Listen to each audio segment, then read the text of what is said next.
everybody's got triggering events or triggering people or situations. In fact, one of the things in the courses that I do with people, I have them identify what are those triggering events or people or situations so that they can be not guarded, but be armed with a new road to go down in those situations.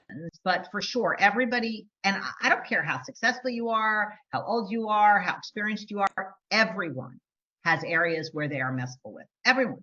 So for you, when you get that doc, it's a brain, it's called an amygdala hijack, from a brain science perspective, but it literally, your brain fills in, and its job is to fill in, and predict the future from the past. So your brain is filling in the information from what happened to your dad.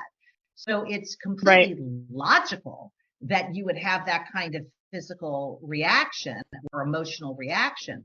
The question is it hackable? And it is.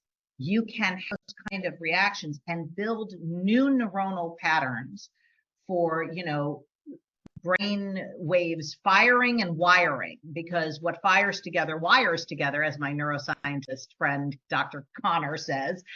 So if you can have something fire and wire enough times, it gets hardwired. Why that other response is so automatic for you and for everybody is because it's been firing and wiring together for so many years.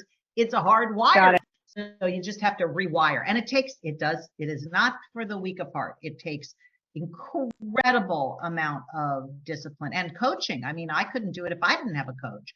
You can't see your eyeballs with your eyes. So I think it really does take being in a structure where other people are in that conversation with you, having a coach that can see what you can't see so they can guide you and, interrupt when you start going down that other road.